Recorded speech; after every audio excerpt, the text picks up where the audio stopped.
So,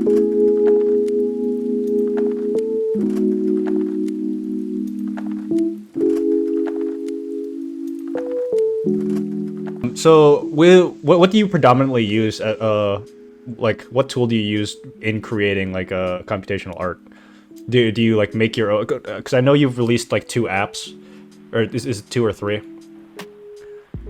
Yeah, at least I think maybe more like 10 or 11, but I don't know if Because Yeah. I any of them are see still live. there's the real-time auditory memory mosaicing and photosynthesizer.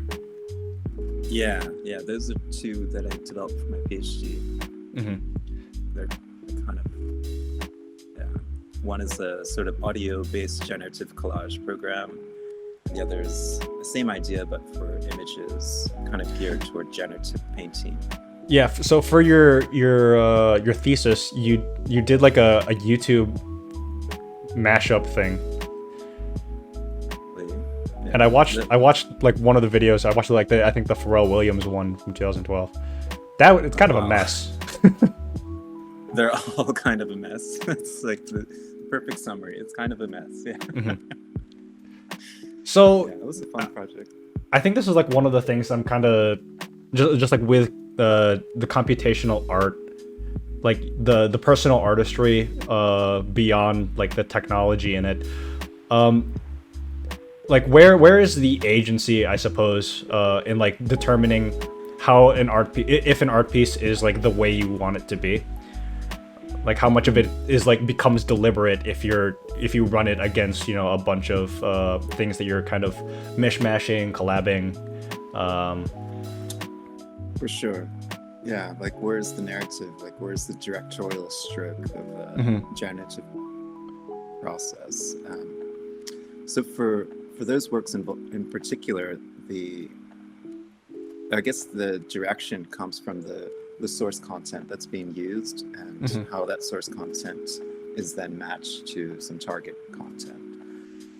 So like unlike say like a GAN algorithm, which has been trained on millions or billions of images, and then you have an infinite space of possibilities, and you have to kind of like curate a generative image out of that infinite space.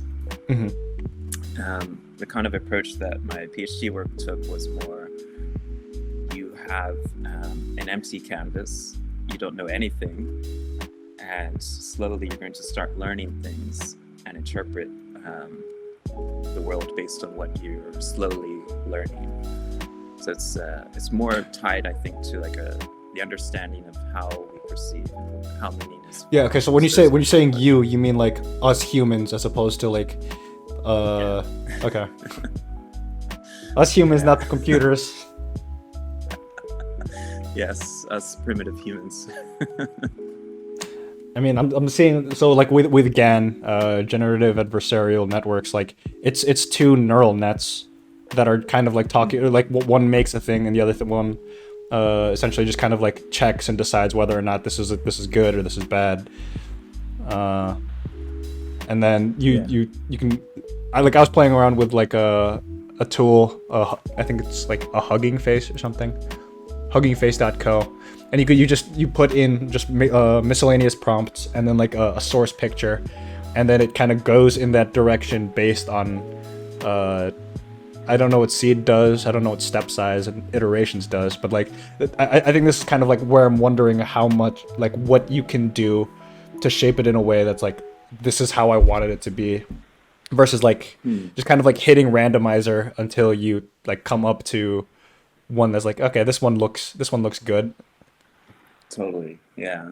I guess with these newer algorithms, the possibilities are really endless, whereas the kind of work that I was doing in the past is more, I was designing the algorithm from scratch to really try and mimic the perceptual processes that I was interested in. So it was more about the marriage of the algorithm and the data, and having the generative output feedback on the design of the algorithm to try and understand like what it's capable of explaining, what it's not capable of explaining. And the initial kind of design of the algorithm was based on the theory, cognitive science theory that says, for instance, that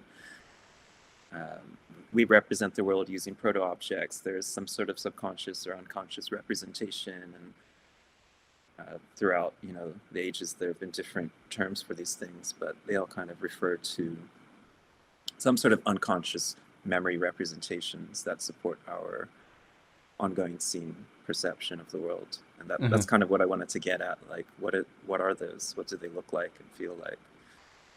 Yeah, it kind of reminds me of like a Plato's cave. Like we're seeing the Yeah. shadows, and then like you leave and come Step back, out.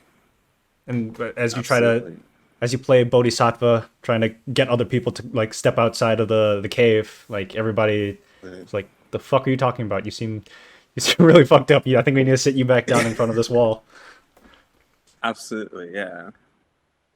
One of those apps that I mentioned, the Memory Mosaic one, Mhm. The idea with that is that you could record content from one scene and then, you know, literally step out of the cave into another scene and have it interpret that space. And I remember one of the first times that I had like an aha moment with that app was I was in a concert. It was in Cafe Otto in London, and it was like a Peter Brosman concert, and just, you know, mostly just like loud squealing saxophone, brilliant. Mhm. And I was using the app. I stepped out of the concert, and there was a bus that had passed, and it, you know, I had asked the app to stop learning and interpret the world, and I'm just listening at that point. And I hear the bus go by, but it's interpreted as a saxophone. You hear just like saxophone as the bus stops and squeals to a halt. So like the new And I was like, sounds it hears, it like reinterprets based on the thing that you trained it on. So like the like walking yeah, down the street sounds like saxophone music. yeah, or whatever is closest to that, that Hmm. every sound that's being played, you know, based on what it had heard before. It sounds pretty trippy. Yeah, absolutely. It really, Like I mean, that was the, I guess that was the inspiration. Was a lot of psychedelic experience.